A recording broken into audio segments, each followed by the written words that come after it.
we're going to talk about reality TV today on this very special holiday week episode.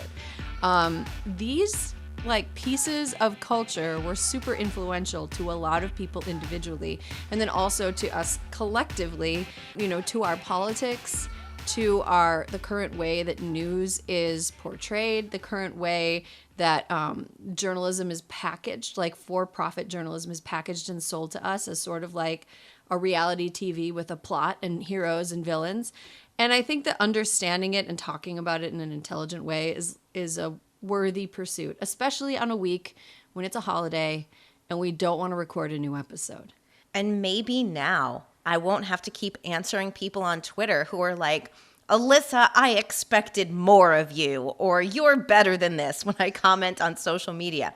No, I'm not. I'm here to say it. She is a writer and host of I Love a Lifetime Movie, Megan Gailey. Hi, and I'm here to make friends. You are here to make friends. I am here to make friends. That's great. For the right reasons and here to make friends. Yeah. This is a show about making friends. Up next, she is the producer of this show. And basically, if you could just get a PhD from absorbing reality TV knowledge, she would have one. It's Caroline Reston. My God, I'm so excited to be on the podcast. I really feel like if I was a journalist, that reality TV would be my beat. Is that a beat for writers? It would be my beat. I think that's fine. A lot of people like reality TV, and people want to know about what's going on behind the scenes. Reality Steve. I used to read Reality Steve a lot. Me too. And finally, she is a theoretical astrophysicist who is here to talk about trash. Dr. Chanda Prescod-Weinstein. Hi, welcome back to the show. Hi, thanks for having me. Super excited to get tenure by being on this show talking about reality TV. Chanda, I want to start with you. What is the first reality show that you remember watching and being obsessed with? And how old were you and what was your relationship with that show? The Real World. Which season? I started watching, I've been watching MTV since I was 3 years old, since 1985, right? So when The Real World came on, I was like, oh, what's this new thing MTV is doing? So I watched the first season in New York, which also means that I religiously watched the reboot of the New York cast that was just on Paramount Plus a couple of months ago. And it was totally novel, yeah. You would have been 9 or 10 when it was airing. Yeah, I can't remember if it started before my 10th birthday. I think it started before my 10th birthday. So definitely it was one of those things that I was catching episodes when I saw them. I didn't have the option of rushing home from school for it or anything like that. But I definitely knew who everybody was. I had opinions about things. I grew up in a very queer friendly household, and so some of those debates that they were having, and also I had just lived through the Los Angeles uprising, and so some of the stuff that Kevin Powell was talking about, for example, was my world. Was there a season where you sort of fell off of The Real World, or do you continue to watch new seasons that are being made? There are definitely some of the later seasons I haven't seen.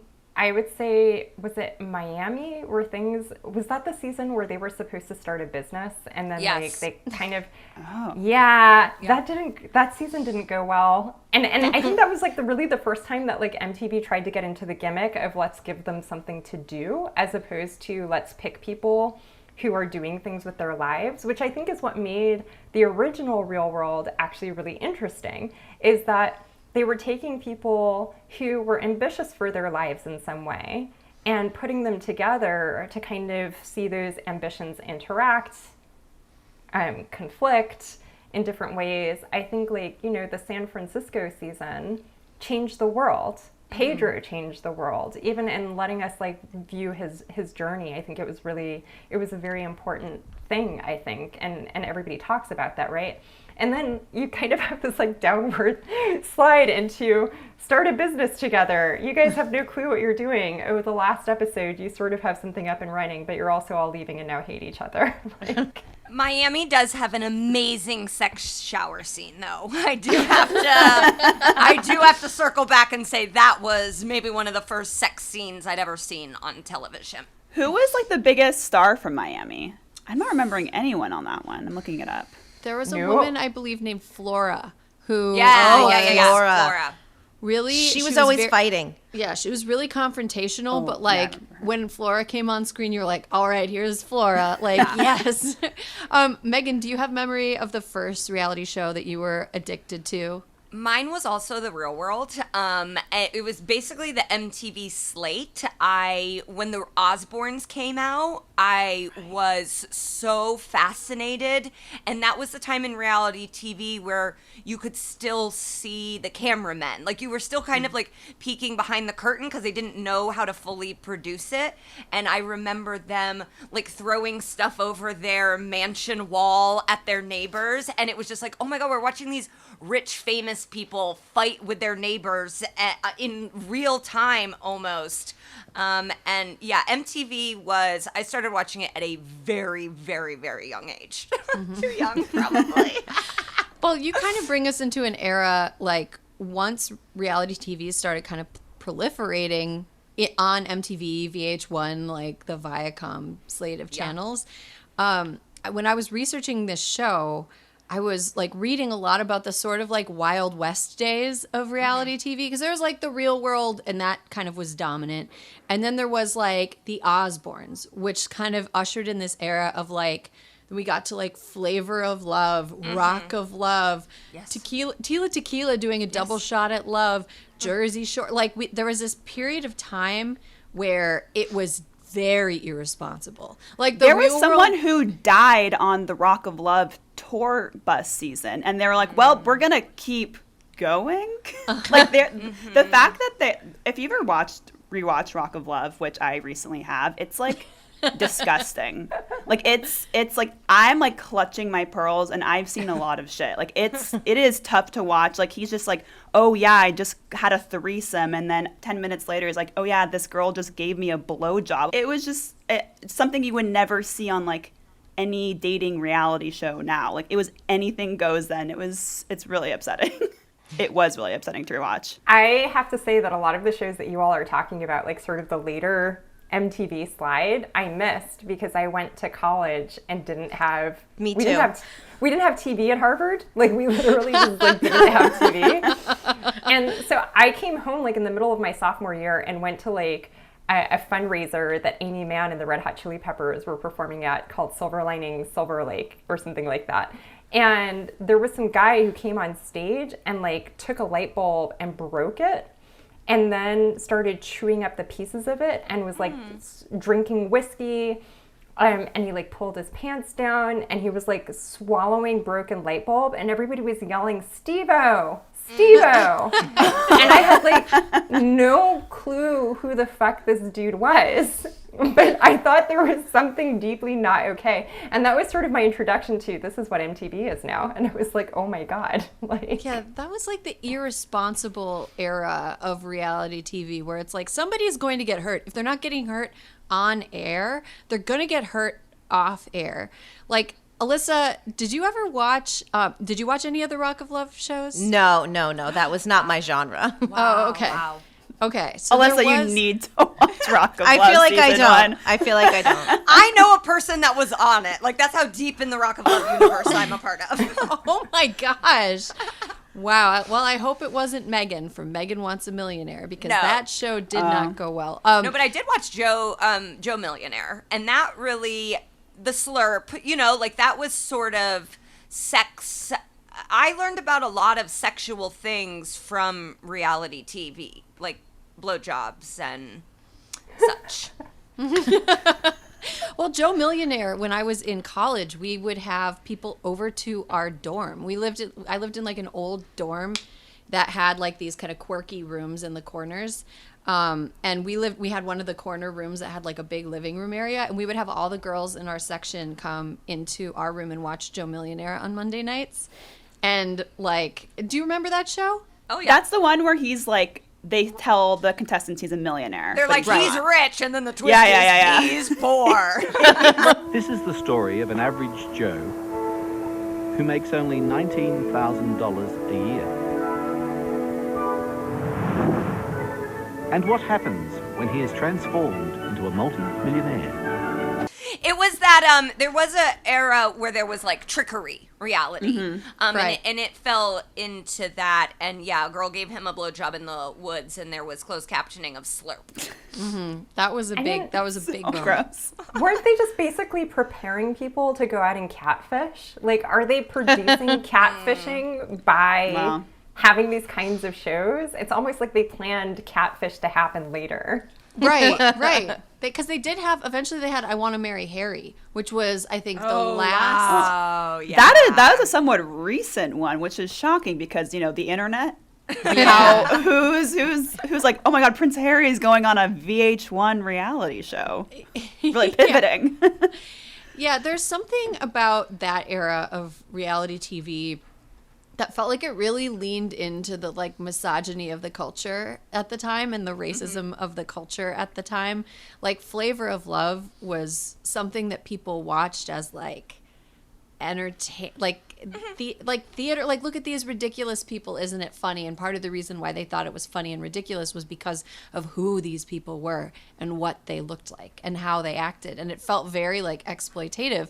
But now we're sort of in an era where it feels like, I don't really watch reality TV unless you call the news reality TV, which you could It make is. a case that it kind of is. It's produced to get people to pay attention to it for as long as possible, and it sort of tries to shape a narrative out of something that's formless. But Alyssa, I feel like now reality TV, like the shows that you watch, like 90 Day Fiance and stuff, are a little bit more about, it's kind of Best. gone back to showing us something that people can't really see in their ordinary lives. So can you like explain the appeal of 90 Day Fiance and the shows that seem matrimony based that you watch? I love them all. It's so, well, like, look, there's 90 Day Fiance, there's 90 Day Fiance the other way, there's 90 Day Fiance happily ever after. I love them all. And the premise is basically that you have these people who fell in love and one of them does not live in the United States. And so it's, does the American go live abroad? Does the person who's not American try to get to American on the K-1 visa?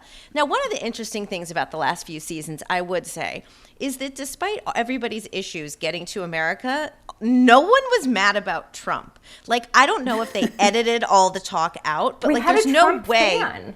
Yes, Angela. and a black Trump fan too. Angela and Yeah. Michael But loved Trump. Michael didn't He live had in those America. underwear. Yeah. And everything that he knew was based on The Apprentice, and he had read all the books. Yes. So, but either way, when Angela is with the immigration attorney and she's just screaming mad about everything, I was like, how is she not mad at Trump? But anyway, I love that. I love Married at First Sight, a Lifetime special, which is like people who sign up to be matched by matchmakers and get married, and they've never met each other before. I love that one. What's crazy really quick about Married at First Sight is that like 90 Day Fiance, it's like the kind of person who goes on that show you kind of get, but Married at First Sight, the kind of person who goes on that show is like seemingly like a normal 20, 30 something year old, like, Spans the gambit. yeah, and it's just shocking that there are so many people who are willing to agree to just get married at first sight, who are like people you wouldn't ordinarily see on reality TV are going on this show, and it's just like crazy. And the thing that I like too about 90 Day Fiance is that you would think and be wary that the premise is just all of these people who will do whatever they can to get to America, and that everybody just wants a green card. And that is like the opposite kind of what's going on with this show. There is one of my all-time faves, Yara, current season, who is like, what is so great about America? You're awful. I want to go home. I was like, girl, sing it. I will say my favorite thing about Happily Ever After is none of those couples are happy. Like they all none. seem so miserable. I'm like, why are you together? This seems so I'm really excited for painful. the next season because the people who really hated each other seem to all have made this next season. So I'm very excited. Oh, great. Dr. Prescod-Weinstein. I saw you tweeting about this, and I'm really curious to hear your expanded thoughts. I think something that's kind of woven into American reality TV is this assumption of monogamy. And there are so many shows that show people struggling with monogamy or having difficulty, like, emotionally with being in a monogamous situation where they're forced to, like, stretch the limits of what that means. Like, what do you see the role of monogamy as in American reality TV? And, like, does it vary when you watch reality TV in other countries? So the Bachelor franchise, we have to talk about the Bachelor franchise because it is our great, like, polyamorous TV franchise. Like, the entire premise of it is that someone is polyamorous for, like, a couple months, right? And then ultimately, like, the goal is monogamy or whatever. Have your fun if that's your thing. But, like, in the meantime, they're supposed to maintain this pretense of, even in the last season of The Bachelorette, there's, like, a whole drama with Katie and the guy that seems like he's probably the one that she's going to end up with. And he's like, I love you. You've changed my life. And she basically sort of, I don't know, I'm going to make enemies here. She just she handles it badly. She kind of stares at him and is a little bit cold. And she's like, look, basically, I'm on this TV show. My job on this TV show is to not just be committed to you, but to be committed to all of these people right now. And I'm sitting there and I'm like, this franchise markets itself to what people like to call middle, like the real America, like conservative, middle Americans who are church going and who believe in the fairy tale romance that definitely, the last Bachelor talked about his faith and, like, the first meeting he had with all of the competitors. This is like a faith-oriented, wholesome family program that just happens to have people who are dating like 20 people at the same time and having sex with some of them once it gets down to like 5 or so. And there's a lot to unpack there about American Puritanism and hypocrisy, I think. I mean, I totally agree, and I'm fascinated by it. I saw, I think you sent me this tweet, Chanda. That basically, like, non-monogamous people would have better emotional coping mechanisms for dealing with being in a situation like that. I think so much of the drama on the show is driven by the stories that we are told about how we are supposed to relate to people through monogamy. And so even if you look at, like, the season of Married at First Sight Australia that just recently aired in the U.S. Oh, so good. Is such higher production value. Oh my goodness, It's amount of beyond. Botox, plastic surgery, fillers. It's But a like different nicer scene hotels for their honeymoon. the hotel, yes. The whole thing. But we had people on the show who were like, actually, I think that other person's like husband, wife is more interesting to me. So I think I'm just going to do a little bit of switcherooing. Wow. And it's easier to get away with this. I'm putting easier in air quotes because in the US, they actually make the couples get married. In Australia, they don't actually legally get married. Right. But there's this That's whole good. dynamic of like putting all of these people in the room purposefully to be like, yeah, everybody's kind of like busting out of their dresses and all of these things are happening, but also monogamous with the person who you don't even know and may not even like. There's something so weird about that. It was one of my favorite, like monogamy non-moments was when The Bachelor had put forward, Hannah Beast as this Southern proper beauty queen. And what we got by the end of the season was a woman screaming, I had sex and Jesus still loves me. And I was like, is this a rebuke of Trump's America? Like, what is going on? They thought that she was just this prim and proper, and she was not. And I wrote a whole essay about her feminism. Yes. Megan, you are a big Love Island fan, and I've noticed when I watched Love Island, they have a totally different attitude toward monogamy. Like, have you noticed that as well? Do you think they're more emotionally mature on that show? Like, I wouldn't call them emotionally mature because some of the men behave like children, but I do think they're going into it. It's kind of, it's very Bachelor in Paradise. It's like, listen, there's a bunch of us. hopefully we find somebody, but if we switcheroo, we're gonna be jumping beds. I'm gonna make out with this person and then make out with this person, and all we need to do is just be open and honest about it. So they'll be like, can I pull you for a chat? And when you go for a chat, it's basically you're gonna find out I like you or I don't like you and I want to make out with someone else. And that just doesn't like, they will have conversations that I'm like, oh my God, I wouldn't even feel comfortable like saying these things to my husband. Like, and I don't know if that's because they've just watched it or if it's the UK, but they really are, they put their emotions out there and they're not afraid of being kind of voted off. Like, that's in the back of their mind, but most of the people there are kind of there trying to find love. And what I do like about it, The Bachelor, it's like, these people are like, I want to settle down. And it's like, you're 24. Fuck off. You don't need to settle down. That's insane. And in UK, they're just like, I want to see if I can find someone and this will work in the outside world. And that is really kind of all you would want. So, like, you don't need to be getting engaged at 25. I know that they're due, but that's very Christian sounding to me. And it's just couples that go out, maybe they date in the real world for a year, and then they find people because they've been on the show that maybe they're more compatible with.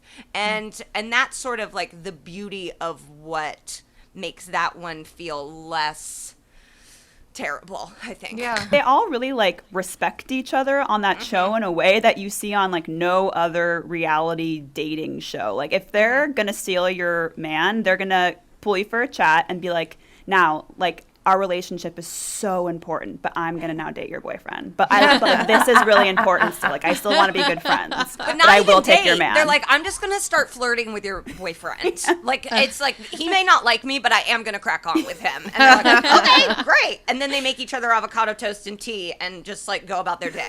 Well, here's the thing. Like, I think that's more realistic to the reality of how high the stakes are when you're out there dating. The stakes are not high.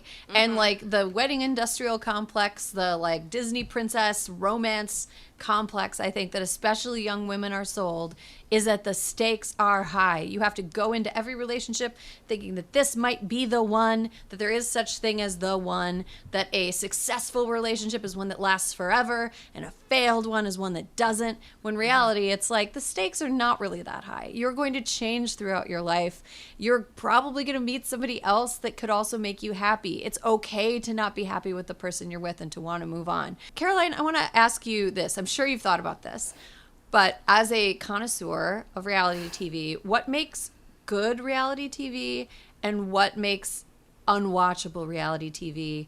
And is good reality TV, is good synonymous with watchable or high quality? Wow, well, I think what makes good reality TV are good characters, like first and foremost, before even a premise. Like The Bachelor, like the premise is like kind of lame, but if there's like a really good character who comes out of it, you're watching because that person's so compelling. And like to me, what I think is like a really compelling character is someone who is legitimately funny, even if it's like they're not intending to be funny, like they're saying funny things. Like I'm thinking of like Housewives naturally is who I'm thinking of as like the perfect reality character, like someone who's naturally funny, someone who's extremely delusional, but just self-aware enough that they're watchable.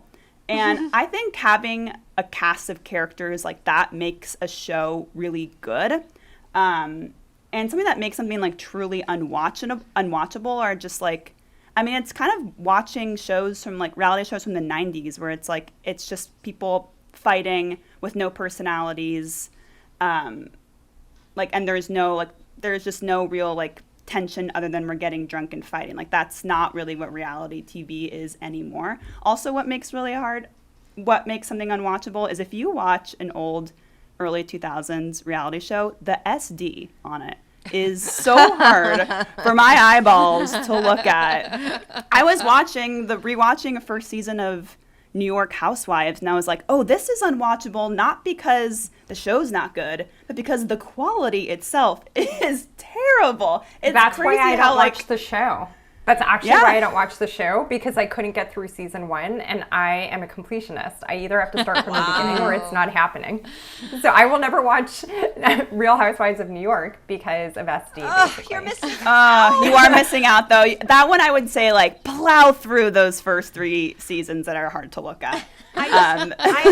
I have to add to what Caroline's saying too, is like, I think viewers have gotten a lot savvier, and there's so many books, there's so many op-eds, there's so many recaps. It's like, we've seen Unreal. We know what happens behind the scenes of The Bachelor now.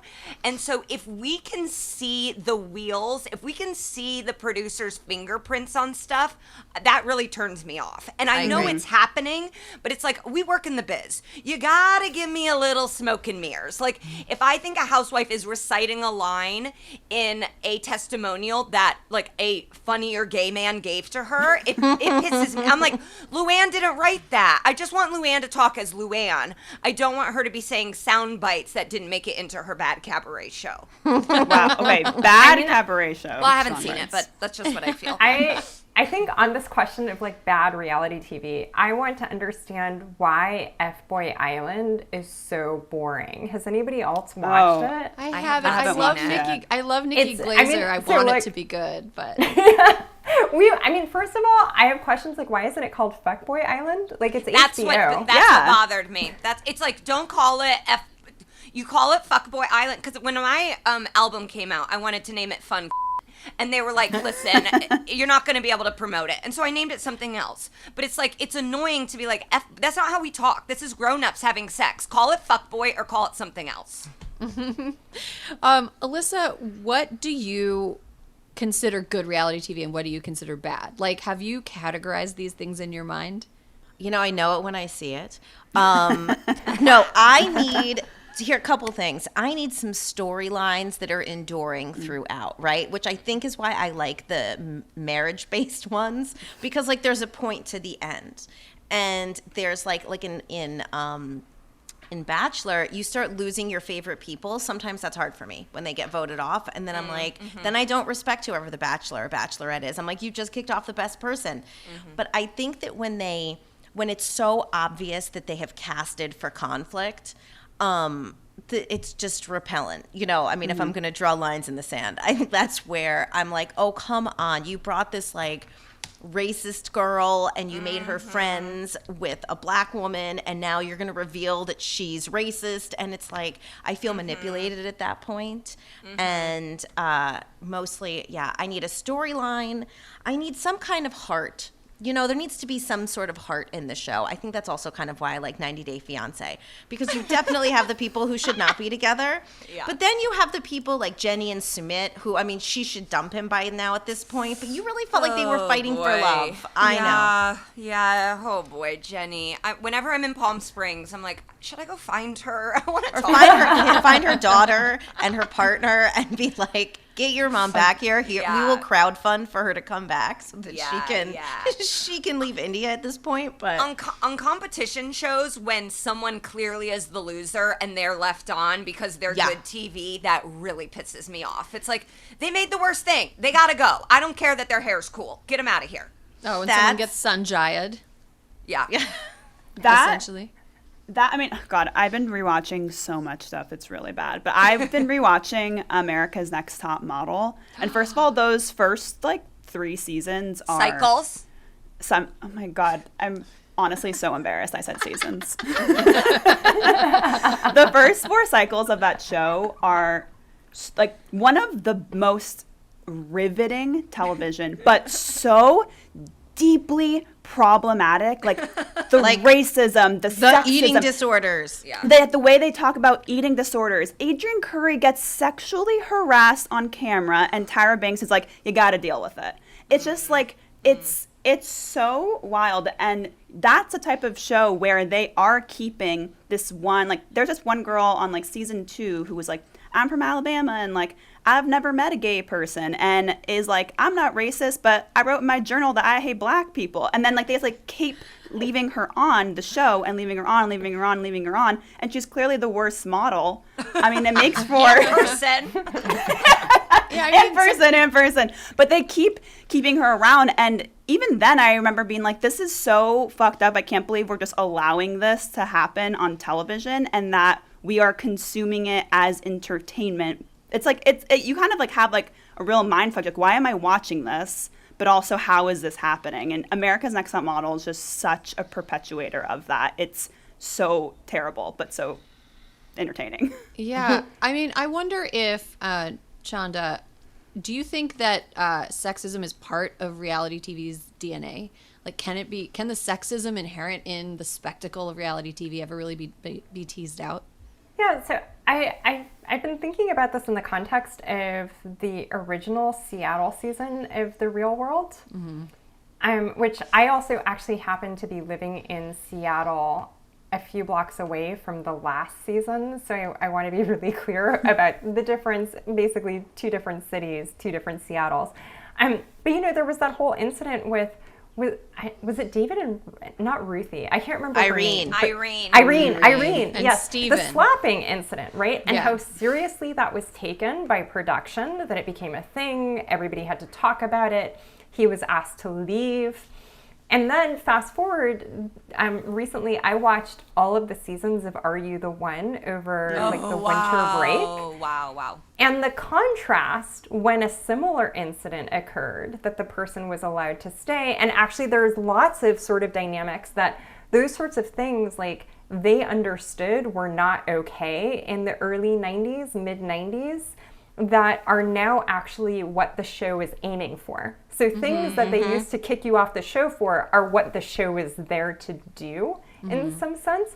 And I definitely think that a lot of that hinges on playing with misogyny and playing with racism and using that to effect and basically turning racism into like entertainment, or turning sexism into entertainment. And I think all of that really comes down to what do we think is permissible? It's weird actually to be talking about, like, actually in the 90s it was the good old days when people actually cared about sexism in reality TV. And now that we're in this like huge feminist moment, I mean, we also just had, a misogynist reality star as president. And so I don't know what to make of that. Alyssa, tell me what to make of that. I don't know. It's very confusing. I mean, especially, but I guess it also is like, do we all have our own definitions of what reality television is, right? Like, I would say in the beginning, the Kardashians was reality TV.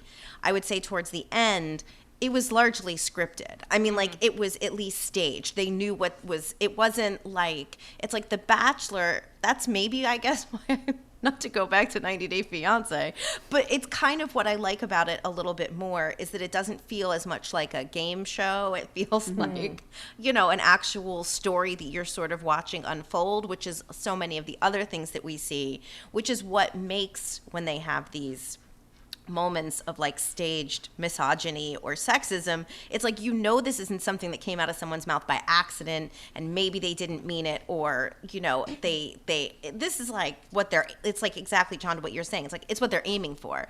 And Trump, I mean, I never saw his show as like a reality show. It was a game show, and he's certainly not nimble enough to have not been scripted. I mean, other than saying you're fired. But I think that people, because it's so ubiquitous, it's everywhere, that people don't realize that it wasn't even just a game show or a reality show. It was like, they think he was smart and came up with all that on his own, which is, sad. I mean, I thank you for explaining that, actually, because I think that touches on, just going back Doctor. that touches on the thing that was bothering me about what happened with The Real World, is that originally, you identified like the show having heart as being important to capturing your attention.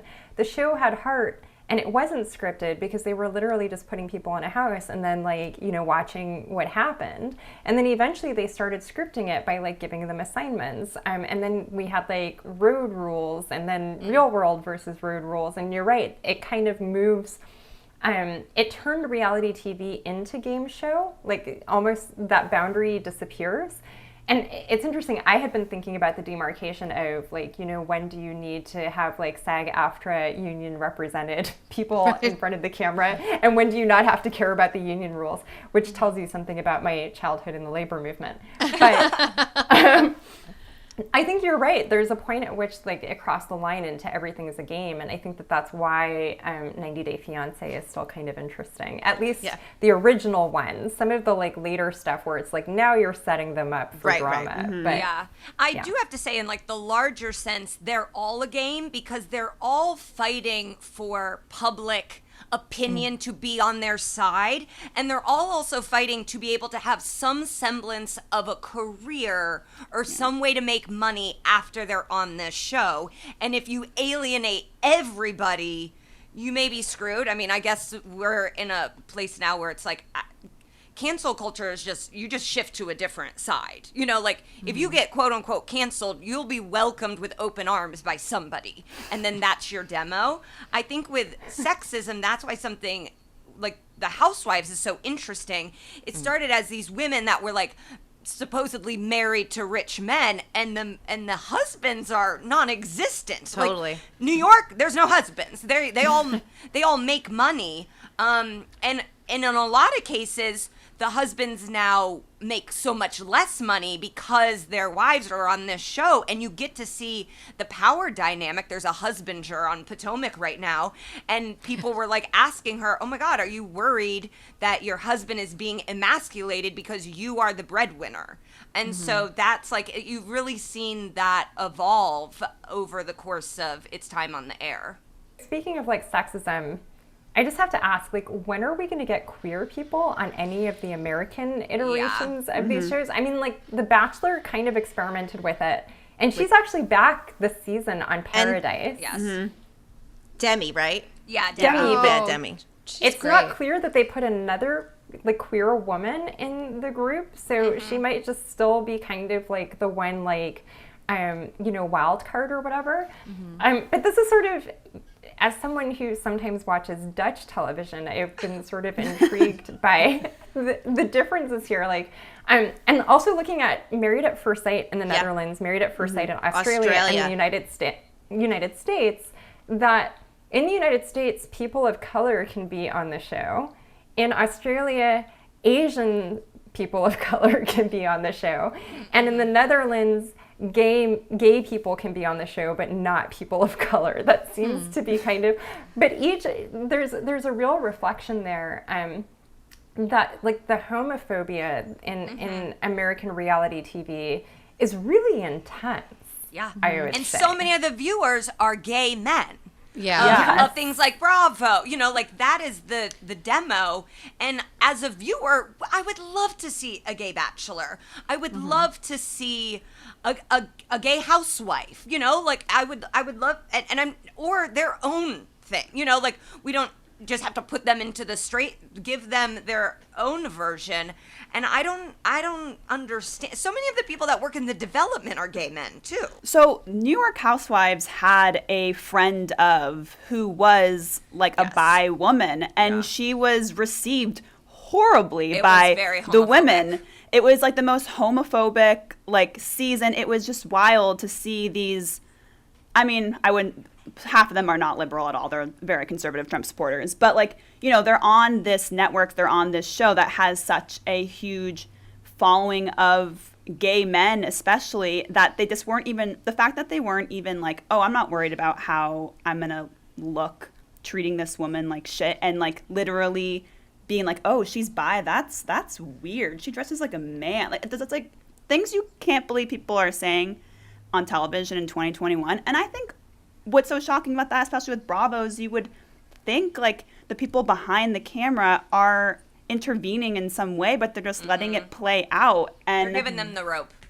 Yeah, you know? And it's, like, again, what you guys were talking about earlier, it's like, we're watching this we're watching this really horrible situation unplay, and it's for entertainment. And at what point are you like, I can't keep watching this? I mean, to jump in, I would say just the other side of that, and I'm not going to say devil's advocate because I'm not, like, being a dick, because that means I'm about to be a dick. But I think that sometimes maybe the idea behind it is exposing racism as something that a villain does, or exposing sexism as something that a villain does, can kind of help people hold a mirror up to themselves and understand that when they are espousing those beliefs, that they're doing something that looks ridiculous to other people. I think it's sort of like funhouse mirrors these bad qualities that a lot of people have, and it makes it presents it like, look at this is unappealing. Look at this is what bad people do. This is a bad person. This is wrong. And I would say when it comes to queer people on reality TV, I grew up in a really small town and I never knew any gay people. But I feel like through watching like The Real World and watching like reality TV shows, I did feel like I knew some gay people. So I think like we're coming at this talking about like who's on TV, who gets to speak, as people who are probably surrounded by a lot more diversity and a lot more queer people than is shown on TV. But I think if you take a look at places like where I came from, places like where Alyssa lives, like they're not necessarily surrounded by as many people of color or people who are LGBTQAI than as we are. So I think, it's sort of like speaks to the divide in America right now that like we can watch from, being college educated people who care a lot about this stuff and be like, this doesn't really match with my experience. Mm-hmm. But, there are so many of the people who are watching it in red states who don't see that this matches with their experience in the other direction, if that makes sense. Yeah. I guess I have to say, though, I'm watching as a queer person who wants to see my queer life reflected in these shows. Mm-hmm. And I'm not seeing that. Queer people are sidekicks in these shows for the most part. So what would a queer bachelor or bachelorette have? Like, how would that look to you if you wanted to see your experience reflected on the show? Yeah, I mean, so actually, and now of course my mind is blanking on this, but there's actually like an Instagram version of there's like I think it's called Batch Queer that you can actually find on Instagram. That's basically doing a queer bachelor. And I think that there's so much possibility, which is one, that you have to disrupt these norms of everybody is the same gender identity in the group. And then you have to deal with the dynamics of your plot line is no longer about different masculinities clashing with each other.